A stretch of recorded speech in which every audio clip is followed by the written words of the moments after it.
Hello，大家好，这是可以让你在开车、做家事以及睡前需要声音陪伴你的鬼故事。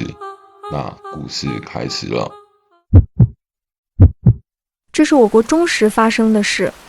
那时我每天都骑脚踏车去补习班。那天不晓得怎么的，比平常晚了许多才下课。天色已经全黑，我决定走一条比较近的小路回家。那条近路在火葬场、寺庙跟墓地之间，是一条只能容得下一辆车通过的狭窄道路。只要穿过去，就能节省不少时间。我从青梅街道转进那条小路，踩着脚踏车往前骑。突然，后方传来车灯的光，把我照得亮晃晃的。我心想要让车先过，就靠边停了下来。可是等了半天，车子始终没有从我身边开过去。我心里一惊，回头一看，后面根本没有半辆车。明明刚才还被强烈的车灯照到啊！虽然觉得很诡异，但在那种地方停太久更让人毛。我干脆加快速度继续骑，骑到一半，前面又分出一条同样狭窄的小道，转角孤零零立着一面弯月形的路口反射镜，地面还镶着一排反光的凸起物，像猫眼石那种。我没注意，就直接骑过去，嘎哒一声，脚踏车晃了一下。鬼使神差的，我抬头看了一眼反射镜，却发现镜子里没有我的倒影。我安慰自己，可能是夜色太暗，或镜子的角度刚好没照到，没时磨好怕的。于是继续往前。但奇怪的是，不管我骑了多久，眼前的景色就是没有变化。这条路我白天骑过很多次，根本不可能迷路，也没有岔路或转弯，就是一直直骑而已。可是不知为何，我怎么骑就是骑不出去，而且觉得时间被拉得很长。我心想这根本不是什么近路，干脆放弃，掉头折返，打算绕回大马路环七大道那边回家。奇怪的是，虽然刚才感觉骑了很久，回头后却只花不到1分钟就又回到青梅街道。我当下真的后悔，早知道就乖乖走环七大道，不会遇到这种事。隔天下午，我又骑经过那条路，这次一切都很正常，很快就回到熟悉的地区。反射镜里也清楚地映着我的身影。更怪的是，地面上根本没有什么反光凸起物，更没有昨天让我嘎哒一下的那排东西。可我记得很清楚，昨天就是骑上去才晃了一下。我想了想，觉得越想越不对劲，最后决定不去深究。只是我到现在还想不通，那天晚上我到底是骑进了哪里？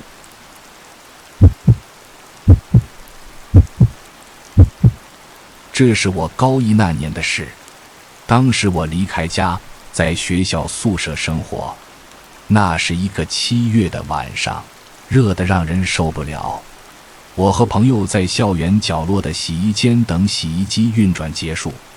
等着等着，我随意往校园方向瞄了一眼，忽然看到不知从哪里飘出来一个脸部和手的皮肉松垂，没有双脚，半透明的老先生。他就这样缓缓飘到宿舍门口，接着嗖地消失了。我以为是自己看错了，转头问朋友：哎，你有看到刚才那个吗？结果他瞪大眼睛，重重点了点头。我们2个吓得当场丢下洗好的衣服，冲回自己房间，整晚都没睡着。隔天放学后，我把这件事告诉老师，老师只说，搞不好他是误以为这里还是防空洞才来的吧。原来宿舍所在的位置，以前真的有一个防空洞，而宿舍就是在那个遗址上盖的。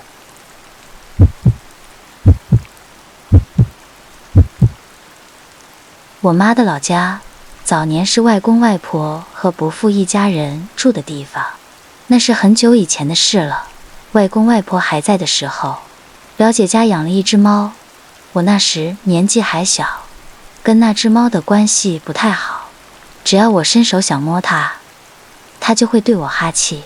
它性子很骄傲，完全不把我这小鬼放在眼里。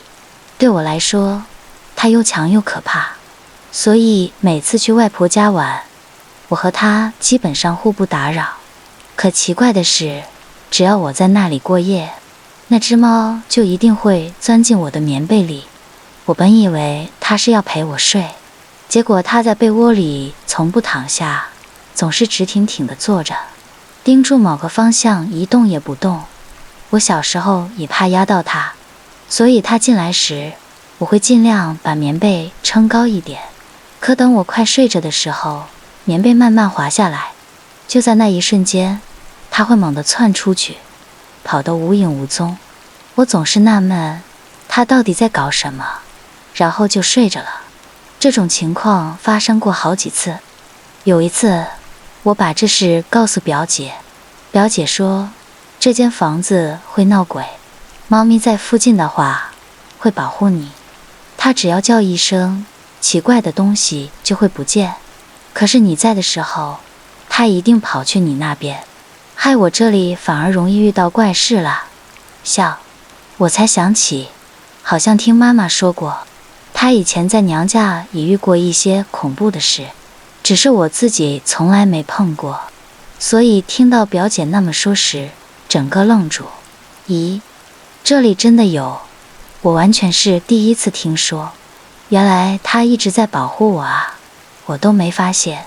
谢谢你，因为有你，我一次恐怖的事都没遇到过。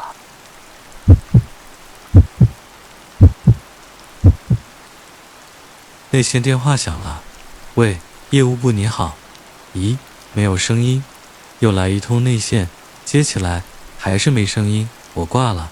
第三通又响，还是无声，挂掉。第四通只响了一声，还没接就断了。到这里我背脊已经有点发凉。接着第五通内线响起，我接起来，依旧是沉默，然后对方自己挂掉了。总共5次无声来电。我忽然想起2年前上司刚过世的时候，也曾接到过一堆这种无声内线。我开始一个人在座位上心慌，这时同事的声音传来，哦，听说某某分店的内线坏了，打不通了。我松了口气，想说原来只是故障，结果同事又补了一句，他们那边说连响铃都不会响哦。什么？可我这边5通电话，每一通都响得很清楚啊。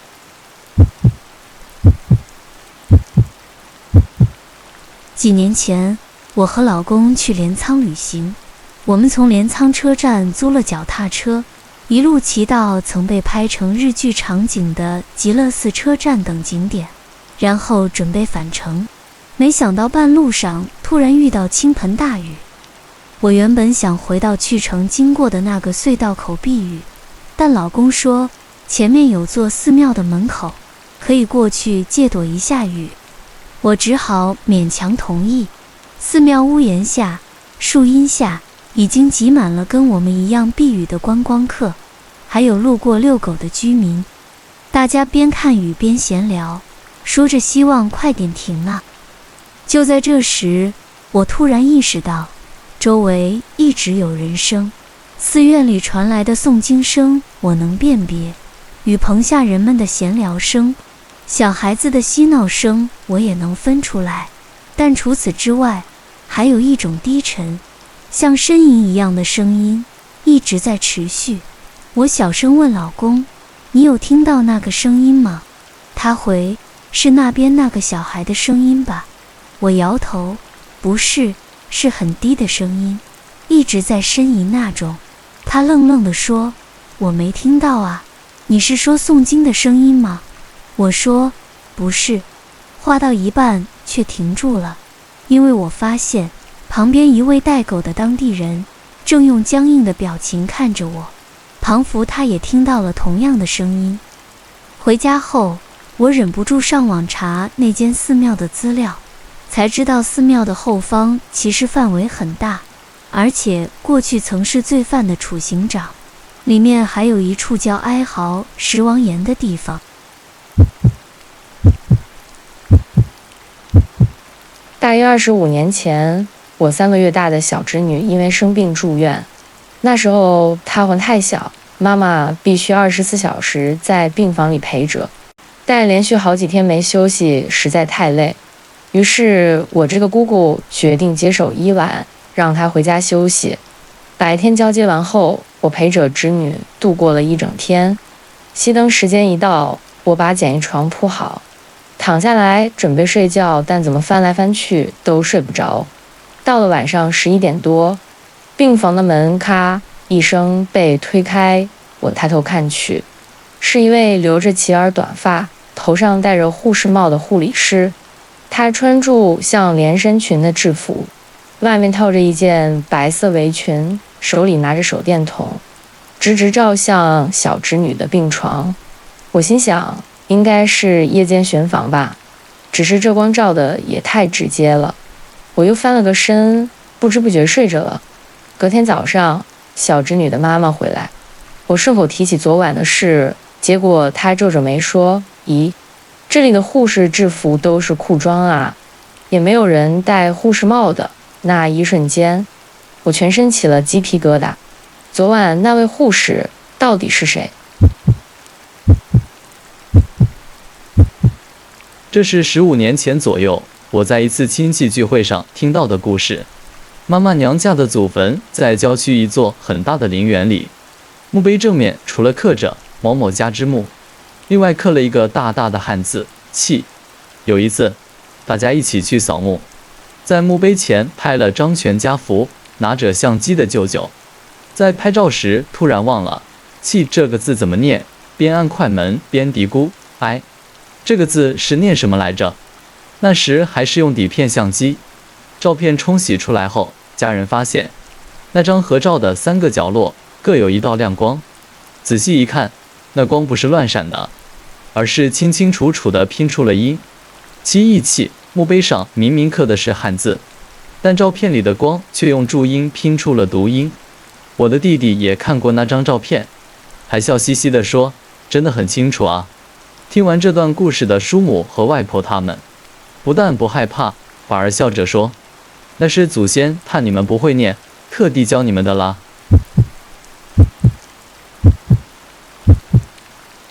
那是我当护理师第1年，第一次负责替病人做天使护理的时候。这位病人和家人早已疏远，离开人世时是独自一人。我和学姐一起替他整理遗体，做到一半，学姐突然发现有些物品忘了拿，只好先出去拿，留我一个人在房里，可以吗？她问。我乖乖回答可以，可心里却忍不住一紧。咦，但我能做的只有专心地擦拭她的身体，边擦边低声说：“您辛苦了，我会好好让您干干净净的。”就在这时，病人站在我身后看着我，我没有勇气回头，却清楚地感觉得到，蓝色的薄雾中，他只是静静地站着，不知是在看我，还是在看自己，表情没有一丝波动。那一刻我确信，彼岸的世界是存在的，只是那是一段怎样的旅程，我不得而知。我心里默默祝福，请一路平安，顺利走完您的路。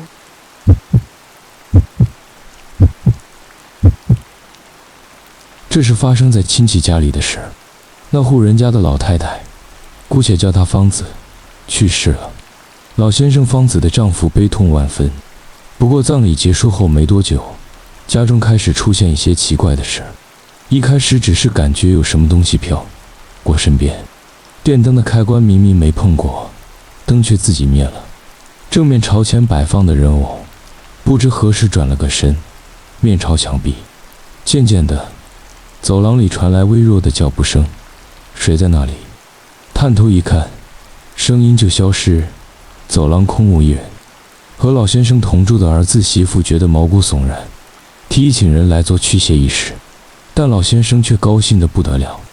你们在说什么啊？芳子回来了。他甚至要家人多做一份餐点给芳子，还特意摆在佛坛前供奉。家人想，反正能让他振作起来也好，便配合着做。然而那些怪事并没有停止。佛坛上的鲜花很快就枯萎，天花板上不时传来声响，找工人检查却什么也没发现。玄关飘来焦烧头发般的刺鼻味，最让人不安的是，起初轻微的、看不见的脚步声，越来越沉重、凌乱，甚至带着冲撞感。不久后，老先生也病倒，卧床不起，最后在这间房子里过世。他断气前的最后一句话是：他不是疯子。